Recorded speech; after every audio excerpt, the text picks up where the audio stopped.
start by welcoming everyone to the 2021 virtual Canadian High School Ethics Poll. Before we begin with our terrific lineup of speakers, and there are many and they are really, really first rate, I'd like to first welcome all the judges, the moderators, the teachers, family members, and most importantly, the teams for attending this year's event. Despite all the challenges this year's posed, these students and teachers found a way to persevere, staying engaged in the life of the mind and the world of ideas. To acknowledge their efforts, I'd love for us all to come together to demonstrate, in whatever virtual way is best for you, our congratulations to the finalists of this year's National High School Ethics Poll. Congratulations to all the teams. Congratulations.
Our team thought it would be pertinent to bring up the difference between polyamory and polygamy just straight out of the gate.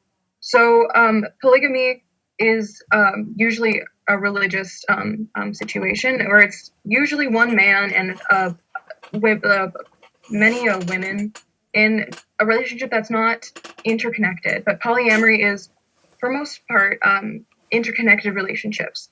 And it's also important to bring up how when you think of polygamy, you think of generally Mormonism, because that was part of their doctrine. But they decided that polygamy is against their doctrine because of the criminalization in like Utah and that sort of thing. So we have to bring up the fact that once we welcome polyamory into the public center, we also have to take polygamy with it. That point, once, as Anna mentioned, polyamory is brought into the public center, it's brought into the public's eye and view. They will likely associate it with polygamy, which in the past does not have a great reputation. It seems to be linked with manipulation, with cult-like behavior and whatnot. So it's imperative that as polyamory is legalized, polygamy, gains some ground, and we must have education starting at a young age, starting in children's health classes, starting wherever possible, to show the public that A, the difference between these types of relationships, and B, that polyamorous relationships can and are often completely functional, healthy living arrangements. Thank you so much, Christian. And just to build off of your point, we have to recognize that polyamory isn't new. It's something that's been here for centuries. For example, in Indigenous communities, polyamory was the norm. Polyamory was used to help the communities with their chores and with families. So, for example, there'd be medicine pickers that go out into the forest to keep the family healthy, or there'd be hunters that could hunt for food to keep the family nourished, and there'd be storytellers that would tell stories to the children to show off the history of their culture. Therefore, it is, as Christian said, it is so important to educate people that polyamory has worked, and we need to recognize that.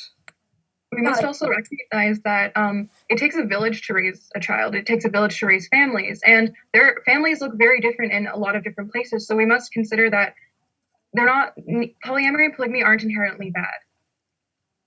Yeah, thank you, Anna. Connecting back to Christian's point about how we need to start this education early, within that education, we need to make sure that we're approaching it with a sense of empathy and kindness, because monogamous relationships have been kind of the norm that everyone knows for the longest time. But society is changing and people are finally being comfortable coming out and living a life that they need to live for themselves. So from the beginning of this education, we need to make sure that we approach this with positivity and benefit of the doubt rather than villainizing the group from the beginning. Though, despite the fact that we should avoid villainization, we must also recognize that despite education and everything else, there may be times where these relationships become toxic, where they lead to divorce, where they lead to breakup, where they lead to manipulation. And of course, we've mentioned that this can happen more often in a polygamous relationship where there's someone with dominion over multiple other people rather than polyamory, which is, of course, an interconnected network of people.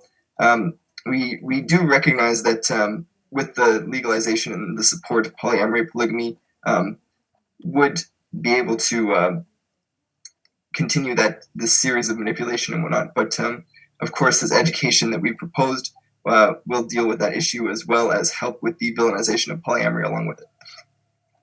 We should also consider how these polyamorous people have to navigate and negotiate their way through this relationship without having many good role models or social supports. And since it's being expressed more in the world, and some people consider it to be a relatively new thing, it can be difficult to talk about this topic with friends and family and coworkers.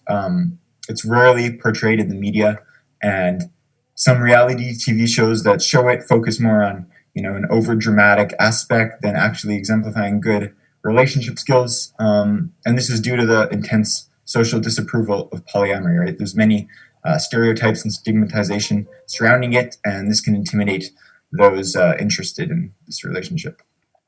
And we also must talk about divorce and how when these two types of relationships come into the light and come into legality, we must ensure that in the matter of divorce, people are protected. Non-biological parents must be protected in getting custody over children, and especially for polygamy and polyamory. So thank you. Thank you very much. Okay, thank you. So Team A, I would invite you to confer for your commentary. You'll have 3 minutes, and then we'll see you back here to hear your commentary.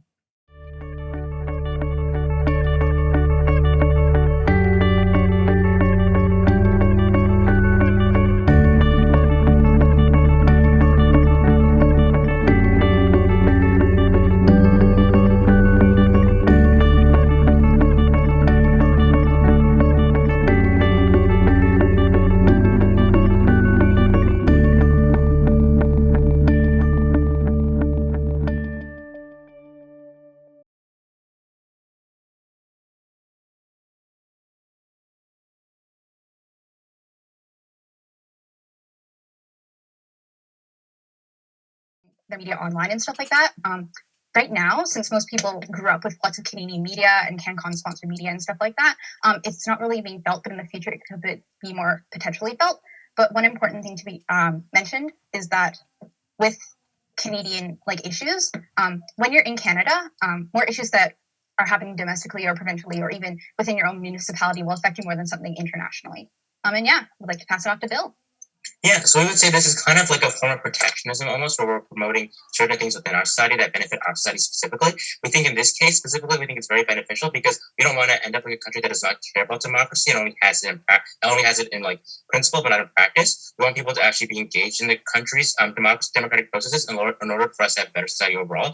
And we think that the government has should have the authority to maintain that democracy as long as it's beneficial to most people overall. And we think that it's almost certain that through CanCon we can promote democratic ideals. We want people's engagement in Canadian values and Canadian democracy, essentially. Yeah? Great. Thank you so much, Team Ideal. So I'm now going to just set a 3-minute timer so that we can move to Kelvin's commentary. Kelvin, you'll have 3 minutes in the control room. Please begin now. Great. Thank you, folks. Presentation was amazing. We just wanted to start first with accessibility, and like making governments be more transparent is very great, but how are we going to make that information transparent and accessible to people? Is that going to be over Twitter, making legislation more accessible? And what constitutes Canadian media? Because the CRTC has the Maple system to kind of see what kind of music is Canadian, but we were wondering what you would consider Canadian in like production of media and whatnot. Thank you. Building off of Anna's first point, we see this kind of widespread, not rejection, but young people are moving away from cable television, moving away from maybe not Netflix, but moving away from CBC and all of our central Canadian broadcasting systems. So do you think that there's any place in new media, in social media, in Twitter and Instagram, and especially in our algorithms, to include Canadian content in Canadian Discover pages, in Canadian identity, and in Canadian social media? Yeah, thank you, Christian. Our group, when discussing this, we thought we could implement some sort of geolocation advertising and content algorithm or system where when you put your information into your profile, as in where you are from, a percentage of the media that you see, not just advertising, but also like explore pages and content, is from where you are. So you are practically forced to see media from where you are, and it's not completely blocking off any media from any other sources, so we're still allowing other media to interject into our feed, but we see more content that is Canadian, that is from Manitoba, from Winnipeg, etc.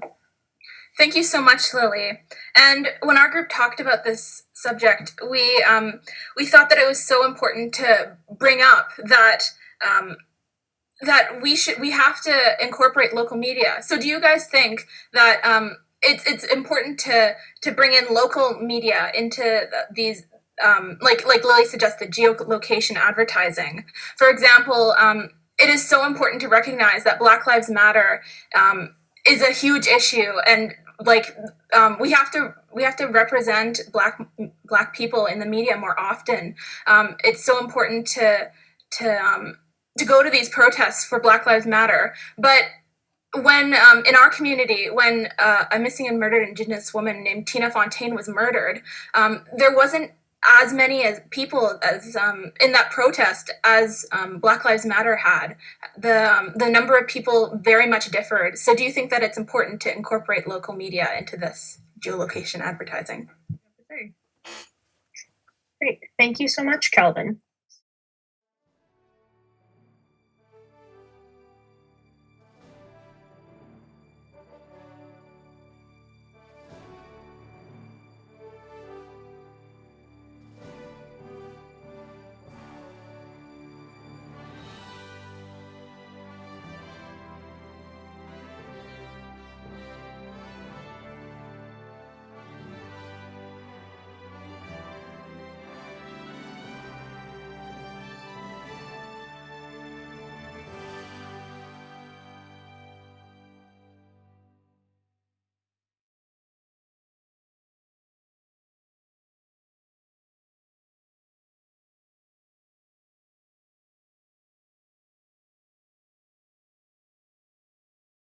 We still have one more judge to ask a question, so I'll just ask Judge Linda Connor to ask the last question. Thank you. It's a really interesting discussion about a topic that's in the news a lot lately. So I thanks to both teams.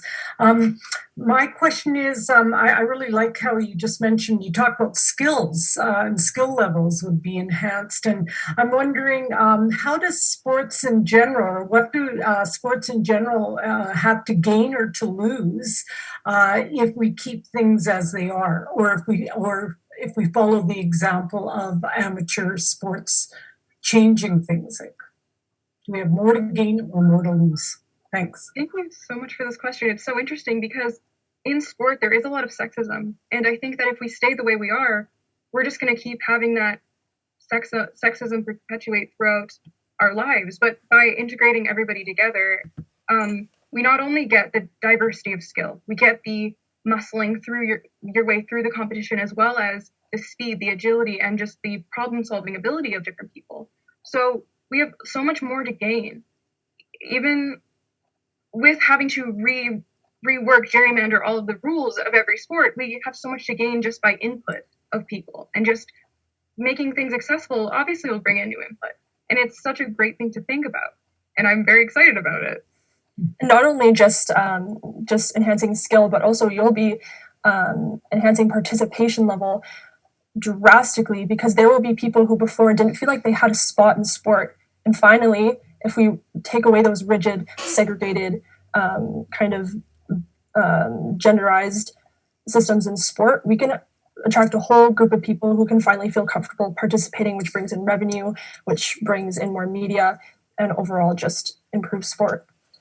And it's great for people who have been underrepresented and younger children to have someone who may be trans, non-binary, to look up to as a positive role model. So they know, okay, you know what, this is okay, and I can do this too. And I don't have to be limited to just this or this. And there's a place in sports and physical activity for me.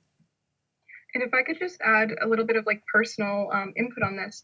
I never had a place in sport when I was a kid. I had nothing. I didn't know what to do. I didn't have anything that I liked until I found a co-ed water polo team that I could find a place in. And if it wasn't for the co-ed teams, water polo would have no place in Manitoba.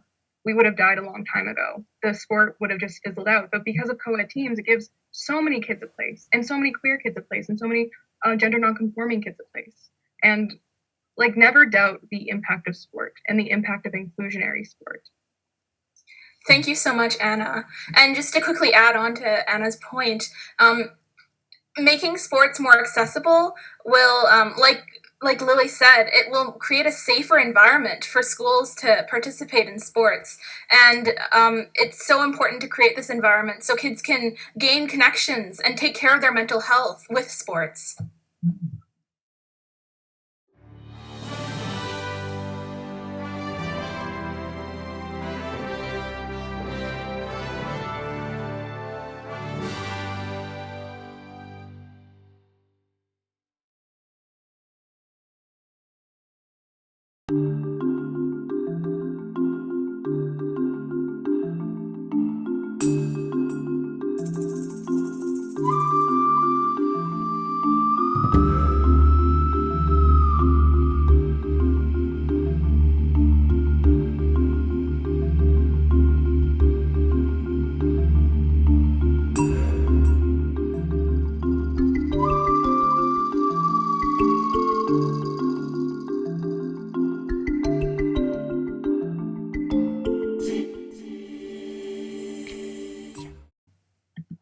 Thank you. Hi, folks. So as a team, we kind of came to the conclusion that we believe that we should allow schools to teach for the sake of teaching and allow students to learn for the sake of learning. We shouldn't give universities the job of herding students into majors just to fulfill stuff in the holes in the job market.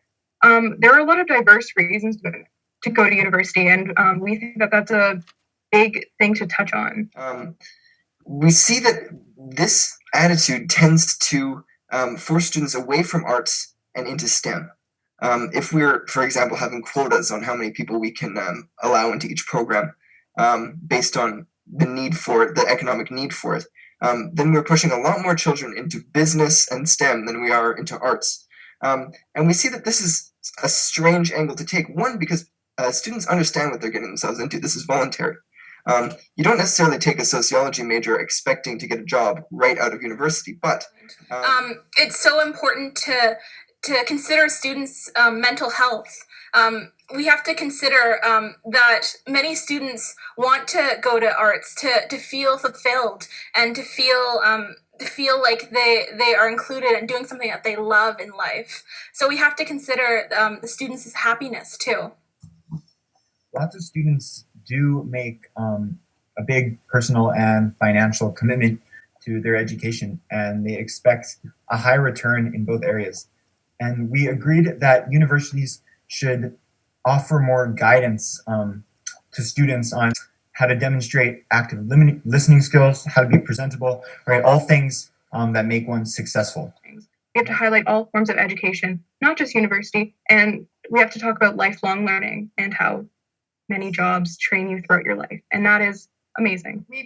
We need to stop pushing an idea as a society that the only way that you can be smart or academic and be fulfilled is if you have a degree. Like, you could be a firefighter, hairstylist, and just, again, promoting those opportunities in school to kind of figure out some of those passions. Thank you. Diversity is art. And ultimately, society benefits when the people living in it are happy and they're fulfilled with their lives. And we have to emphasize that. Thank you.